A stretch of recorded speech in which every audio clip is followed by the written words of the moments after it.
So ayun guys, tuturuan namin kayo kung paano magluto ng special na soup number 15. Muna po, bubuksan natin yung gasol. Magpapakulo po tayo ng tubig. Ito po yung aking puling linuluto. Ito po ay sikreto lang. Sikretong pogi na mahirap lutuin. Kailangan expert lang talaga makakagawa na ito pagluluto. Yan guys, and then pakulo. Pag alam na natin kumukulo na ang dugo ng kapitbahay guys, ibubutang na natin dito ang ang pinaka recipe na tinatawag nilang pancit canton. Kailangan pa magluluto kayo, kailangan may lisensya kayo. Bira lang lutuin to. Kailangan mga expert na chef lang ang magluluto nito. Bawal to gayahin na wala kayong alam sa pagluluto. Kasi baka po maiba yung lasa, sayang ang pagkain.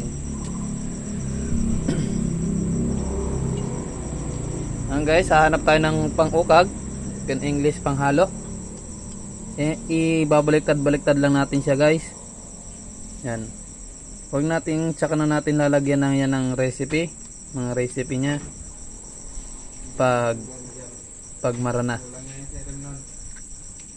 Yan guys, hulat-wala natong guys magyumok guys.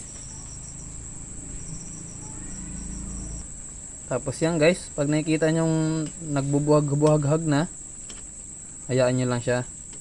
Dapat control nyo yung pagtutusok nya. Yan guys, so tapos kailangan tansyado lang ang pagbubukas ng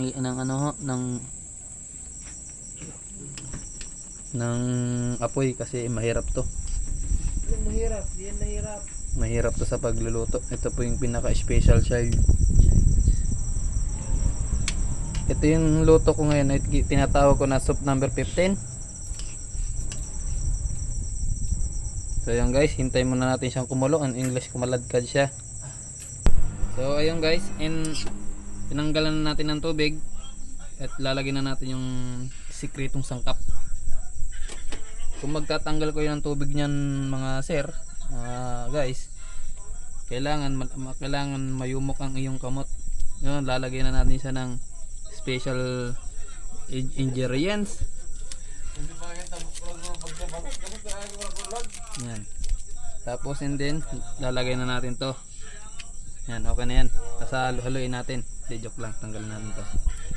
So yun guys, fast forward tayo ulit. Nalagay na natin yung ating sangkap na galing pang Dubai. At ang gagawin lang natin nito ay i-shake lang natin hanggang maging ang kulay niya is like this. Papa-English tayo Yan. So, tara, kain tayo. Dito na lang guys ang aking video. Sana na may natutunan kayo sa aking video sa pagluluto. Kung gusto niyo po matuto, pumunta po kayo sa akin page sila sa Facebook, Mr. Roas Vlog. Yan, thank you. Dito na lang guys. Salamat.